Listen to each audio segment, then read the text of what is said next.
Hi everyone, Gabby here. How are you doing? Today I'm going to be making my 2-ingredient pie crust, and I'm going to be making it in these little tiny pie plates that I had gotten from the thrift store. So I'm going to make 3 mini dishes today. I think I'm going to make 2 quiche and 1 apple pie.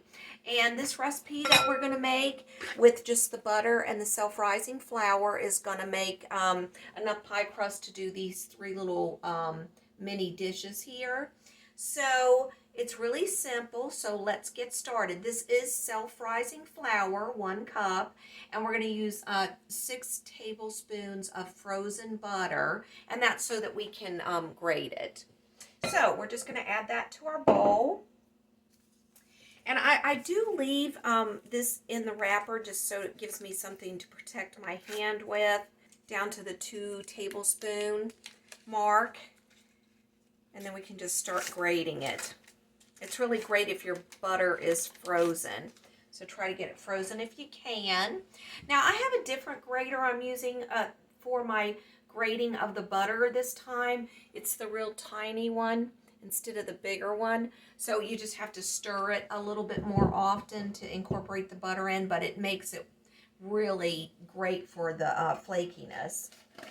All right.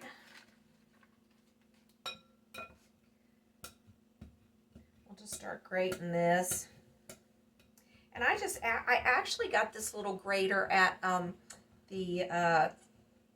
well, I don't know, what is it now, $1.25 or $1.50 store.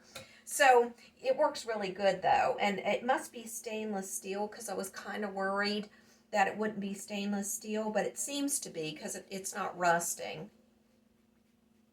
All right, let me show you how this looks with this little tiny grater. Just looks like that, and then you can just give it a couple of tosses as you're putting it in. You can just pick it up and drop it, pick it up and drop it like that, and then you can just keep going with your grating here like this.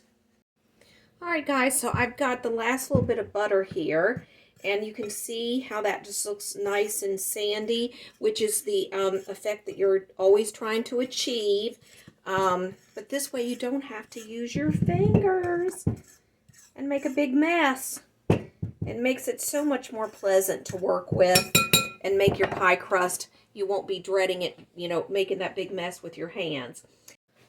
So now you're just going to take your ice cold water, not the ice, just your ice water. And I usually start with about 4 tablespoons, and I'll just go from there and see how much more I need to add. You'll know when it starts to just barely come together. I'll show you. Okay, so that's what it looks like. You'd think that wasn't very much water, but believe me, it is when you're dealing with flour. So we're just going to mix that around. And you can see some parts of it are starting to stick, but we're going to need a little bit more. I think it's usually 6 or 7. So that's 5.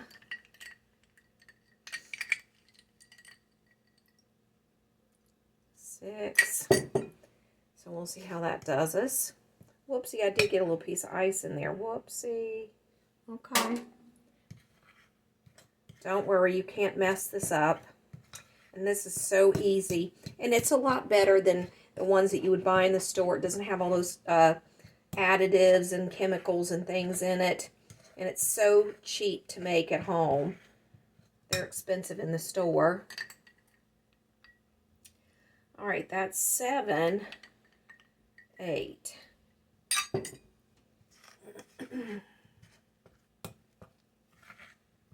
Oh yeah, that's starting to come together now. Can you see the texture of that? So if you push it to one side of the bowl, you can see it's starting to come together now. All right. I'm just going to put a little bit of water in the bottom here to get up those little bits in the bottom. There we go. Okay.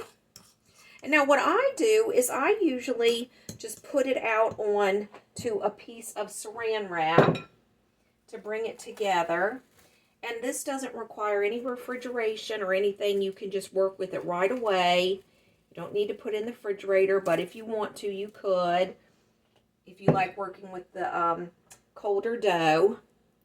If I have to put it in the refrigerator for any reason, I usually just roll it out into my little disc, and then I put it in the refrigerator. That way when it comes out, it's already just ready to use. All right, so we can just start kneading this together with the saran wrap. And see how much better this is? You don't even have to get messy at all if you don't want to. If you like getting your hands in the dough and the flour and all that stuff, go right ahead. There's no problem with that either.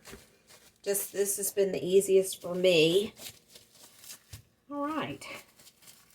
So now we have a disc here, and I'm going to cut it into 3s. Because I need 3 little mini pie crusts. So, 1...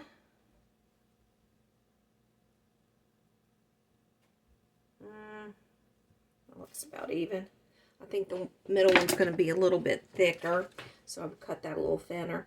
And I usually take this leftover butter that I have at the end, put a little bit of butter down in these bowls. You really don't have to, I don't think, if you don't want to, because really there's so much butter in the crust, I don't think it's going to stick anyways.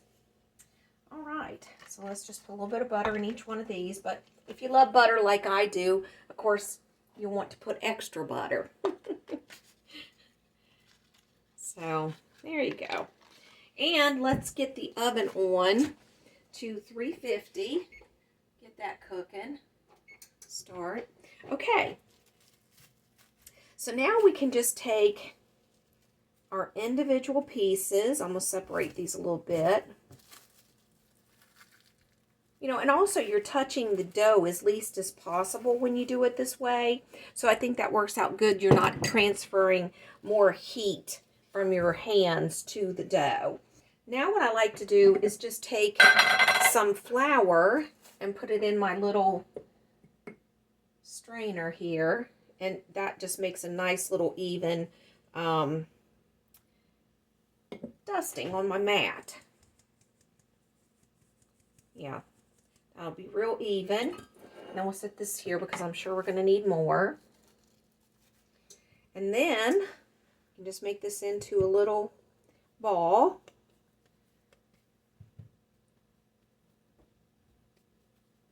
All right. And then we can roll it out. A little bit more flour on it if you need to. Puts a little bit of flour on your rolling pin if you need to. And then you can just start rolling from the middle and just try to get it as evenly in a circle if you want to. It's no problem if you can't get it perfectly in a circle, because we can always adjust it when we transfer it to our little pie dish over here. Make sure you keep flipping it over so that you make sure it's not sticking. That's the one thing you don't want to do, is to get it sticking to your mat or whatever surface that you're rolling it out on, because you want to make sure that it turns out with no holes in it. And if it starts sticking, it'll start coming apart. And yeah, see, like this little corner there wants to stick on me.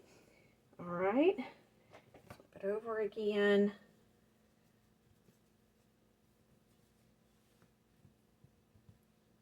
There we go.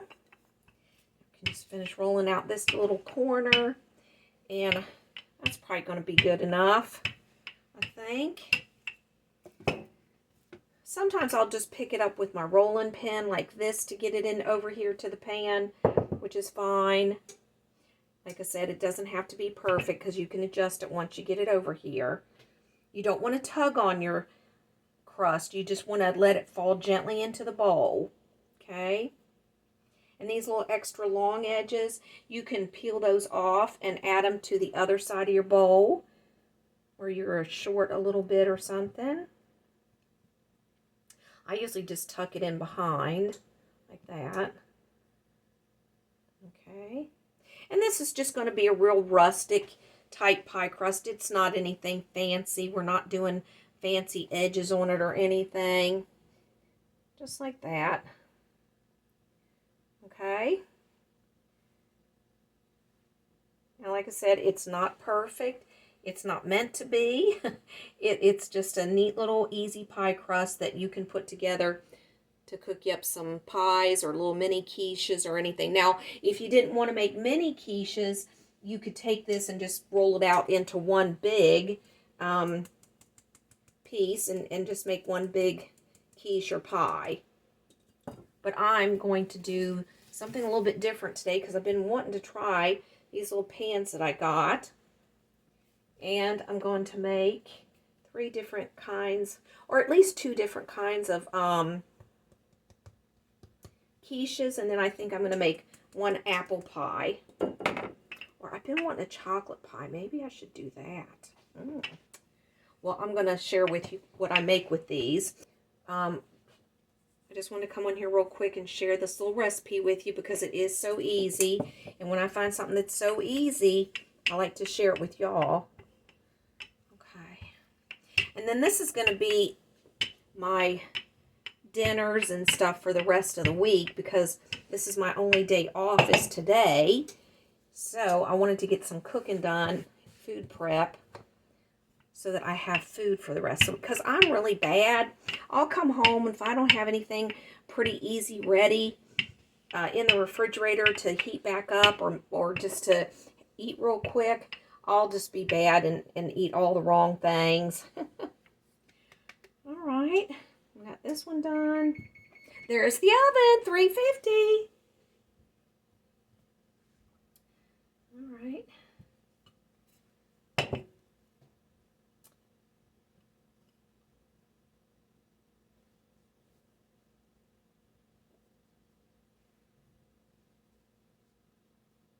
Yeah, these are so cute. I don't know if you guys have ever seen these little tiny dishes like this, but I just thought they were so cute. And I did think it would be nice to make some different quiches or little pies, you know, and then everybody could have their own personal one if you have company over or something like that. So I usually just tuck it in behind itself to give it a little bit higher edge if I have any that's leaning over the edge here, okay? All right. So there, that one's done. Okay. So we got one more to do, and then we can par bake these. And what I use for my par bake is rice. I find that's easier to manipulate and get down into the little nooks and crannies real easily. So that's what I use. But whoopsie, I'll share that with you too.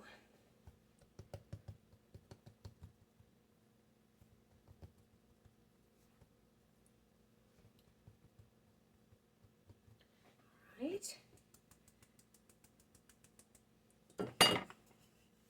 Yeah, I used to try and do that little method where you just use your hands to put the flour on, but that never seemed to go very goodly for me, so I just started using the little strainer as a, like to pat on, like you would powdered sugar, kind of, you know, that kind of thing.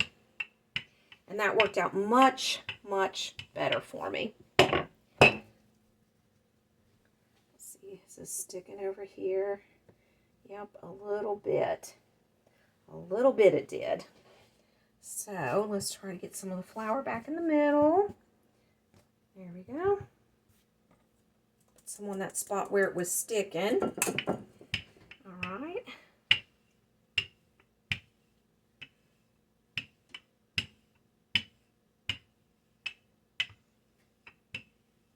I'm trying to do this one a little bit thinner just to see how that works out for me.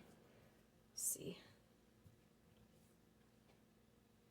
Okay, last one going in. Okay, I need to get it over this way a little bit. There we go. Yeah, when I roll it out thinner, I always end up getting a lot of tears for some reason, it seems like, but Let me move this over just a little bit. There we go, a little bit more. And then just let it fall down in there. You can use your hand to guide it a little bit.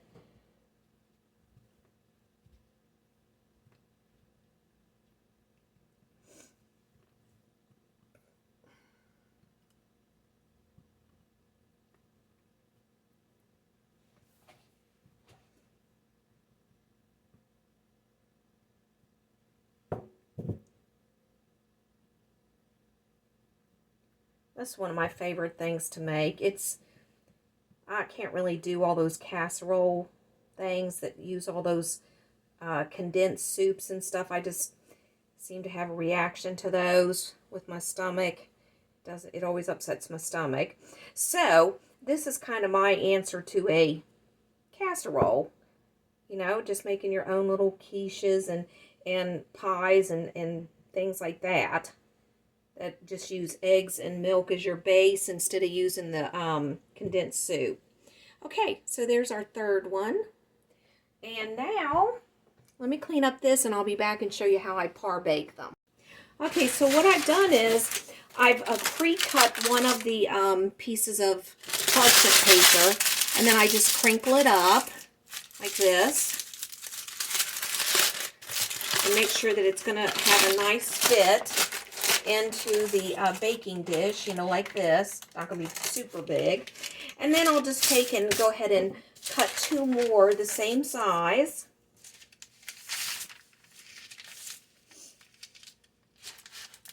Like that. Yeah, it's always best to crinkle them up because it'll make it a lot easier for you to get them down into your dish, okay? And you can just dispose of those pieces. You don't really need to keep them. Okay.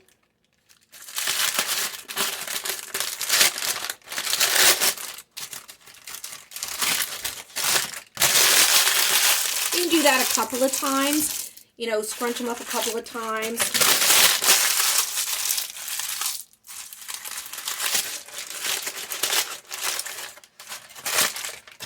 And then if you have really big ends sticking out on it, you can also just fold it and just trim off these little edges over here on the side.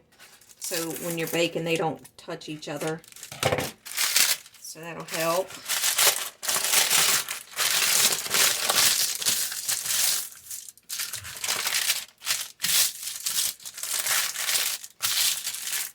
My favorite thing to have with a quiche is a little side salad. I mean, just make yourself a little salad on the side. I love that. Okay, so now we have those ready. We can arrange these in our pan.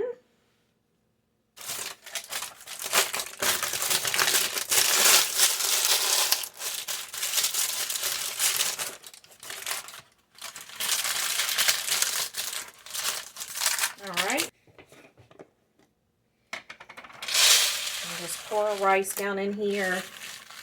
And then that gives you something, you know, to press down in there a little bit. So to make sure that they don't bake up on you like that, okay? We'll put that on the pan. We'll do this next one right here.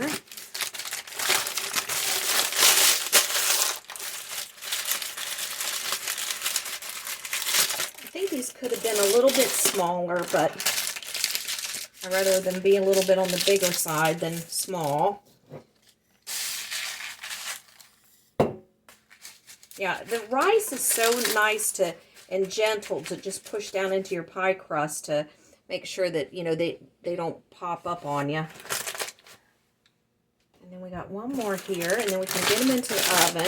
And I think I usually bake them for probably about 25 minutes, and then I take the rice out and then bake them for another 10 minutes or so just to dry out the bottom because you don't want a soggy pie crust. And, you know, I reuse these over and over. There's no reason to get rid of them. I just used these the other night in another video I did. So you can just save these and put them back in the jar. All right, let's see. I think I'm going to put a little bit more in this one. All right. Okay, let me try and take you guys with me over here. So that's what they're looking like. And I'm going to put these in the oven for 25 minutes, and I'll be back and show you what they look like.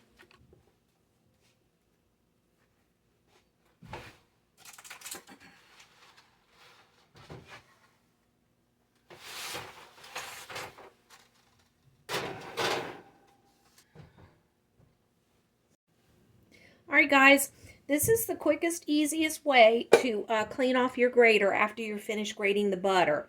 So you're just going to boil a little bit of water and then just gently dump it over your grater. And that's going to melt all that butter off of there. Then you can still wash it if you need to. But this is the quickest, easiest way that I have found to get your grater completely clean. Not any butter left on it, because it is a little bit messy when you do that butter on it. So that's a little tip for you. I just baked these for about 20 minutes, and I just wanted to check them and just see what they're looking like. Oh yeah, that looks good. So I'm just going to take out the rice and put this over here on the pan, and then I can put them back in so they can finish baking on the bottom. We don't want to have any puffiness because we want lots of room for goodies in there. So let's get these back in the oven for like another 10 minutes. Now I'm just going to leave all this rice here to cool down, and then when it's done cooling, I'll just slip it right back into the jar and store it so that we can reuse it again next time. Alright guys, these just came out of the oven. Very hot, very warm. And so this is how they're looking. Let me get you a little close up here. They're just starting to brown around the edges right here. And that's what you want, so that they're nice and dried out on the bottom so you won't have a soggy crust. And so now I'm going to let those cool down a little bit while I make up the topping. I think today I'm going to make ham, spinach, and onion, and of course cheese. You always put cheese in quiche. Okay guys, thanks for coming along with me. I hope you enjoyed this little video about how to make these little pie crusts. So simple, so easy, can't mess it up. And now you can make you some quiche, you can make some little mini pies, just whatever you want to do with them. So this is Gabby. I'll be back again later, and I hope you will be too. Bye.